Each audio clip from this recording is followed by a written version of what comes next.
হযরত আদম আলাইহিস সালামের দুই পুত্র ছিল, হাবিল আর কাবিল। কিন্তু কাবিল হাবিলকে হত্যা করায় হযরত আদম আলাইহিস সালামকে আল্লাহ তাআলা আরেকটা সন্তান দিলেন, সেটা হচ্ছে শীস আলাইহিস সালাম। এবং এই শীস আলাইহিস সালামের ধারাবাহিকতায় আমরা একজন নবী রাসূল পেলাম, তিনি অত্যন্ত আলোচিত নূহ আলাইহিস সালাম। এই হযরত আদম আলাইহিস সালাম থেকে নূহ আলাইহিস সালামের মাঝখানে আসার সময় হচ্ছে 1000 বছর, এবং আদম আলাইহিস সালাম থেকে নূহ আলাইহিস সালাম হচ্ছে দশম পুরুষ, অর্থাৎ আদম আলাইহিস সালামের পরবর্তীতে নূহ আলাইহিস সালাম দশম পুরুষ, এবং আদম আলাইহিস সালাম থেকে নূহ আলাইহিস সালামের সময়কার পার্থক্য হচ্ছে 1000 বছর। তো এই নূহ আলাইহিস সালামের সন্তান ছিল 4টি। 4 সন্তানের মধ্যে সর্বশেষ যে ইয়াম, এই ইয়াম সৃষ্টিকর্তাকে স্বীকার করে না, আল্লাহকে স্বীকার করে না, যার ফলে নূহের যে প্লাবনের কথা আমরা জানি, সেই প্লাবনে ইয়ামের মৃত্যু ঘটে। কিন্তু বাকি যে 3 সন্তান আছে, অর্থাৎ সাম, হাম আর ইয়াফিস, এই 3 সন্তান থেকে 3টি গোত্রের যাত্রা শুরু হয়। এই সাম থেকে হয় হচ্ছে সেমেটিক গোত্র, হাম থেকে হয় হচ্ছে হেমেটিক, আর ইয়াফিস থেকে হয় হচ্ছে ইন্দো ইউরোপীয়। অর্থাৎ আমরা আজকে সেমেটিক নামে যাদেরকে চিনি তারা হচ্ছে যে আরব আর ইহুদি, অর্থাৎ সেমেটিক। এই সাম থেকে সেমেটিক, আরব আর ইহুদি যারা আছে তারা। হাম থেকে হচ্ছে হেমেটিক, যারা মিশরীয়, প্লাস হচ্ছে যারা ইরাকে বসবাস করে, ইরাকি যারা, তারা হচ্ছে হেমেটিক। আর ইন্দো ইউরোপীয় বলতে ইউরোপের, ইরানের, ভারতের এই অংশগুলি জনগোষ্ঠীকে আমরা ইন্দো ইউরোপীয় হিসেবে জানি। সো এই সাম থেকে সেমেটিক, হাম থেকে হেমেটিক, আর ইয়াফিস থেকে হচ্ছে ইন্দো ইউরোপীয় জনগোষ্ঠী আসে। এই সাম জনগোষ্ঠী থেকেই হযরত ইব্রাহিম আলাইহিস সালাম আসেন। হযরত ইব্রাহিম আলাইহিস সালামের ছিল 2 স্ত্রী, বড় স্ত্রী হচ্ছে সারাহ আর ছোট স্ত্রী হচ্ছে হাজেরা। এই সারাহ এর ঘরে আসে হচ্ছে ইয়াকুব আলাইহিস সালাম, আর হাজেরার সন্তান হচ্ছে ইসমাইল আলাইহিস সালাম। তো আল্লাহ তাআলার হুকুমে এই ইব্রাহিম আলাইহিস সালাম সারাহকে ইয়াকুব আলাইহিস সালাম সহ দিয়ে রেখে আসেন হচ্ছে জেরুজালেমে, আর হাজেরা, বিবি হাজেরাকে ইসমাইল আলাইহিস সালাম সহ রেখে আসেন হচ্ছে মক্কাতে। অর্থাৎ ইব্রাহিম আলাইহিস সালামের বংশধর থেকে যে পরবর্তী যে 2টি ধারার সূত্রপাত হয়, তার একটি হয় জেরুজালেম থেকে, আরেকটি হয় মক্কা থেকে। তো এই মক্কাতে ইসমাইল আলাইহিস সালামের পরে খুব বেশি নবী রাসূল আসেননি। একেবারে শেষ সময়ে আমরা পাই হযরত মুহাম্মদ সাল্লাল্লাহু আলাইহি ওয়াসাল্লামকে। আর এইদিকে যে জেরুজালেমে যে রেখে আসলো সারা আর ইয়াকুব আলাইহিস সালাম, এই ইয়াকুব আলাইহিস সালামের ছিল 12 ছেলে। এই 12 ছেলের মধ্যে উল্লেখযোগ্য 2 জন ছেলে, একজন হচ্ছে ইয়াহুদা, আরেকজন হচ্ছে ইউসুফ আলাইহিস সালাম। তো এই ইয়াহুদা ছিল বড়, এবং ইয়াহুদার পরবর্তী প্রজন্ম এতটাই বিস্তার লাভ করেছিল যে এই ইয়াহুদা থেকেই পরবর্তীতে ইহুদি জাতটা আসে, অর্থাৎ ইহুদি নামটা আসে হচ্ছে ইয়াহুদা থেকে, আর তার পরবর্তীতে বংশধররাই কিন্তু ইহুদি নামে পরিচিতি লাভ করে। আরেকটা বিষয় জানিয়ে রাখি যে ইয়াকুব আলাইহিস সালামের কিন্তু আরেকটা নাম ছিল, সেটা হচ্ছে ইসরায়েল। ইয়াকুব আলাইহিস সালামের আরেকটা নাম হচ্ছে ইসরায়েল। আজকের দিনে যে রাষ্ট্র ইসরায়েল, এটা কিন্তু এই ইয়াকুব আলাইহিস সালামের ইসরায়েল নাম থেকে নেওয়া। এবং উনার যে বংশধর আছে, অর্থাৎ ইয়াকুব আলাইহিস সালামের পরবর্তী যে বংশধর, তারাই কিন্তু ইতিহাসে বনি ইসরায়েল নামে পরিচিত, যে বনি ইসরায়েল নিয়ে পবিত্র কোরআন শরীফে একটি সূরাই আছে। তো এই যে ইয়াহুদা, এই ইয়াহুদা থেকে ইহুদি জাত আসে, এটা কিন্তু ইহুদি জাত, ইহুদি ধর্ম না। ইহুদি ধর্মের ব্যাপারটা আরো পরে আসে। ইহুদি ধর্মের ব্যাপারটা বুঝতে হলে আমাদেরকে ইউসুফ আলাইহিস সালামের ঘটনাটা জানতে হবে। ইউসুফ আলাইহিস সালাম ছোট ভাই ছিল তাদের। সো এই 11 ভাই মিলে এই ইউসুফ আলাইহিস সালামের বিরুদ্ধে একটা ষড়যন্ত্র করে। তারা তাকে কুয়ায় নিক্ষেপ করে হত্যা করতে চায়। কিন্তু ঘটনাক্রমে ইউসুফ আলাইহিস সালাম বেঁচে যান, এবং মিশরের কিছু বণিক তাকে কিনে নিয়ে যায়। ঘটনাচক্রে তিনি মিশরে প্রথমে জেলে থাকেন, তারপর খাদ্যমন্ত্রী হন, এবং একটা পর্যায়ে মিশরের শাসনভার গ্রহণ করেন, অর্থাৎ মিশরের রাজা হন ইউসুফ আলাইহিস সালাম। তো এই ইউসুফ আলাইহিস সালাম পরবর্তীতে তার 12 অর্থাৎ আর যে 11 ভাই আছে, তারা একটা সময় জেরুজালেমে যখন খুব বাজে অবস্থার মধ্যে ছিল, খুব ভালো একটা অবস্থার মধ্যে ছিল না, তাদেরকে নিয়ে আসেন হচ্ছে মিশরে। অর্থাৎ এই ইহুদি যারা ছিল তারা কিন্তু জেরুজালেম থেকে পরবর্তীতে কোথায় যায়? পরবর্তী যায় হচ্ছে মিশরে। সেই মিশরে তারা বারবার অভিশপ্ত হয়। সেটা কিভাবে হয় এটা জানতে আমাদেরকে আরেকটা স্লাইডের দিকে যেতে হবে।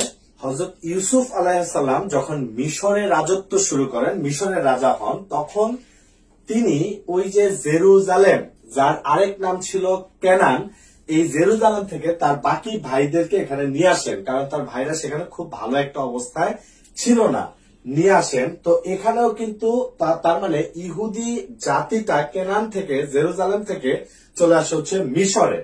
এই মিশরে এসে তারা একটা রাজকীয় জীবন যাপন করে, কিন্তু এরা বারবার ইতিহাসে অভিশপ্ত হয়েছে আল্লাহ তাআলার অবাধ্যতার কারণে।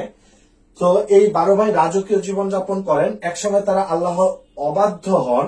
অবাধ্য হওয়ার ফলে সৃষ্টিকর্তা আল্লাহ তাআলা তাদেরকে আবার ফেরাউনের গোলাম করে তোলেন। তাদের অবস্থা আবার খারাপ হয়, তারা ফেরাউনের গোলাম হিসেবে থাকে। ইহুদিরা যখন আল্লাহ তাআলার কাছে ক্ষমা প্রার্থনা করে, তখন আল্লাহ তাআলা হযরত মুসা আলাইহিস সালামকে ইহুদিদের মাঝখানে পাঠান, এবং মুসা আলাইহিস সালাম ফেরাউনকে ধ্বংস করে ইহুদিদেরকে আবার একটি ভালো অবস্থানে নিয়ে যান। তো মুসা আলাইহিস সালামের উপর যে তাওরাত গ্রন্থ নাজিল হয়, এটা ইহুদিরা মানতে থাকে, তারা সেই সময়টাতে ভালো থাকে। কিন্তু মুসা আলাইহিস সালামের পরবর্তীতে তারা তাওরাতকে আর আগের মতো মানে না, বা তাওরাতকে চেঞ্জ করে, আবারও আল্লাহ তাআলার অবাধ্য হয়। বনি ইসরাইল যখন আল্লাহর আবার অবাধ্য হলো, তারা আবার ক্ষমা প্রার্থনা করলো, তখন আল্লাহ তাআলা তাদের জন্য এক রাজা নিযুক্ত করলেন, তার নাম হচ্ছে তালুত।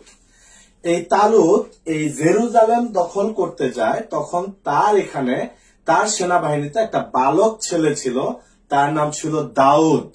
এই দাউদের ছোড়া একটি পাথরই কিন্তু এই অপর পক্ষের সেনাবাহিনীর যে সেনা প্রধান ছিল, তার নাম ছিল জালুদ, এই জালুদের চোখ উপড়ে যায় এবং তারা সেখানে জয়লাভ করে। অর্থাৎ এই দাউদের একটা সাহসী ভূমিকাতেই কিন্তু জেরুজালেম দখল হয়। অর্থাৎ বনি ইসরায়েলেরা যে জেরুজালেম হারিয়েছিল, এই জেরুজালেম কিন্তু এই তালুত রাজা এবং দাউদ একটা বালক ছেলে, তাদের ভূমিকায় এই জেরুজালেমকে আবার দখল করে। তো রাজা তালুত খুশি হয়ে দাউদকে জেরুজালেমের একটি গুরুত্বপূর্ণ পদে বসায়, এবং পরবর্তীতে এই দাউদ আলাইহিসসালামই কিন্তু নবুয়ত প্রাপ্ত হন, তিনি একই সাথে নবী হন এবং এই জেরুজালেমের রাজা হন, জেরুজালেমের সম্রাট হন। অর্থাৎ ইসলামী স্টেট কায়েম করা যেটা, ইসলামী স্টেট হয়ে শাসন করা যেটা, এইটা প্রথম কিন্তু করেছেন দাউদ আলাইহিসসালাম এই জেরুজালেম থেকে। অর্থাৎ দাউদ আলাইহিসসালাম হচ্ছে ইসলামী স্টেটের প্রথম নবী বা প্রথম শাসক।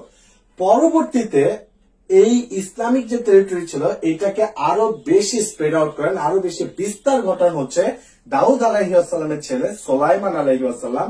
তিনি এই জেরুজালেম থেকে সমগ্র পৃথিবীকে শাসন করেন। অর্থাৎ বিশাল ইসলামিক টেরিটরি শাসন করা হচ্ছে সুলাইমান আলাইহিসসালাম, দাউদ আলাইহিসসালামের সন্তান বা দাউদ আলাইহিসসালামের ছেলে। এই সুলাইমান আলাইহিসসালাম যখন মারা গেলেন, তখন এরা অর্থাৎ বনি ইসরায়েলেরা আবারও আল্লাহর অবাধ্য হয় এবং আল্লাহর সাথে বিদ্রোহ করে। তার শাস্তি হিসেবে জেরুজালেম থেকে আল্লাহ তাআলা তাদেরকে আবারও বিতাড়িত করেন। এইবার বিতাড়িত হয় কার দ্বারা? ইরাকের একজন বিখ্যাত বা খুব ভয়ঙ্কর শাসক ছিলেন, তার নাম ছিল নেবুচাঁদ-নেজার। এই নেবুচাঁদ-নেজার এসে এই জেরুজালেমে অ্যাটাক করে, নির্বিচারে বনি ইসরায়েলীদেরকে হত্যা করে এবং তাদের যে উপাসনালয় সেগুলোকে ধ্বংস করে, জেরুজালেম থেকে বিতাড়িত করে হচ্ছে এই বনি ইসরায়েলীদেরকে নেবুচাঁদ-নেজার, এবং তাদের বনি ইসরায়েলীদেরকে তার দাস বানায় এই নেবুচাঁদ-নেজার। এরপরে প্রায় 2000 বছর তারা এই জেরুজালেমে আসতে পারে না। এই সময়টাতে আল্লাহ তাআলা তাদের কাছে অসংখ্য নবী রাসূল পাঠিয়েছেন, এবং এই প্রত্যেকটা নবী রাসূল একটা মূল কথা বলেছেন, একটা কথা বারবার বলেছেন যে তাদের মাঝখানে অর্থাৎ বনি ইসরায়েলদের মাঝখানে একজন মাসিহ বা মাসিয়াহ আসবে। তো এই যে যখন বললো মাসিহ বা মাসিহ আসবে, এই মাসিয়া যখন পরবর্তীতে ঈসা আলাইহিস সালাম আসলেন, তখন এই বনি ইসরায়েলেরা বা ইহুদিরা ঈসা আলাইহিস সালামকে মানল না। তারা বলল যে ঈসা কিভাবে এই মসিহ বা মাসিয়া হয়, কারণ ঈসা তো জারদ সন্তান, তার মা তো ছিল ব্যভিচারিণী, তাহলে ওই একটা জারদ সন্তান কিভাবে মাসিহ বা মাসিয়া হয়। তারা অপবাদ দিল হচ্ছে ঈসা আলাইহিস সালামকে, এবং তারা ক্রুশে বিদ্ধ করে হত্যা করলো। অর্থাৎ ঈসা আলাইহিস সালামকে যে হত্যা করা, এটা কিন্তু ইহুদিরাই করেছে। তো যারা হত্যা করলো, যারা খুশি ছিল সেই হত্যায়, ওই সময় থেকে দুইটা গ্রুপ হয়। যারা হত্যা করলো, যারা খুশি ছিল এই হত্যায়, তারাই হয় ইহুদি, আর যারা ঈসা আলাইহিসসালামকে নবী হিসেবে মেনে নিয়েছিল, এই মাসিহ বা মাসিহা হিসেবে মেনে নিয়েছিল, এই হত্যায় যারা ব্যথিত হয় তারাই হয় নাসারা বা খ্রিস্টান। অর্থাৎ সেই সময় থেকে দুইটা ধারা সূত্রপাত হয়, একটা হচ্ছে ইহুদি আর একটা হচ্ছে খ্রিস্টান। এই ইহুদি, খ্রিস্টান এবং মুসলিম তিনটা ধর্মের একটা জায়গায় মিল আছে। তিনটা ধর্মই বিশ্বাস করে একজন মাসিহ বা মসিহ আসবেন, যিনি আবার জেরুজালেম থেকে সমগ্র পৃথিবীকে শাসন করবেন। এখন খ্রিস্টানরা এই যে মাসিহ আসবেন, এই খ্রিস্টানরা জানে যে ঈসা আলাইহিসসালাম আবার আসবেন, তিনি জেরুজালেম থেকে সমগ্র পৃথিবীকে শাসন করবেন। আমরা মুসলমানেরও জানি, পবিত্র কোরআনে আল্লাহ তাআলা ঘোষণা করেছেন যে যেটা আমরা দেখেছি যে ঈসা আলাইহিসসালামকে ক্রুশবিদ্ধ হত্যা করা হয়, কিন্তু আল্লাহ তাআলা কোরআনে ঘোষণা দিলেন ওনাকে হত্যা করেন, ওনাকে তিনি তুলে নিয়ে গেছেন।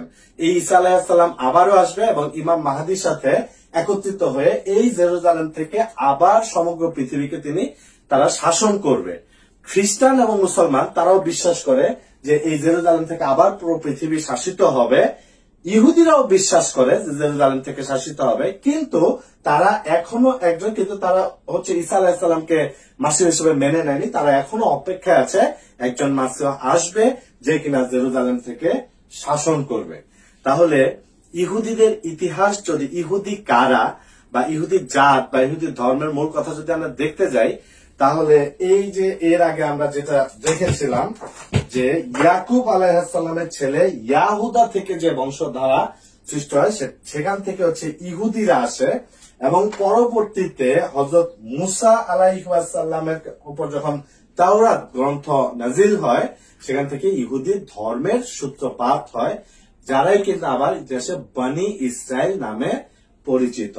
তো তিনটা ধর্মের মধ্যেই একটা কমন মিল, তিনটা ধর্ম হচ্ছে একত্ববাদী ধর্ম, একজন সৃষ্টিকর্তাকে স্বীকার করে নেয় এবং তিনটা ধর্মেরই উৎস বা মূল হিসেবে কিন্তু হযরত ইব্রাহিম আলাইহিসসালামকে আদি পিতা হিসেবে মেনে নেওয়া হয়।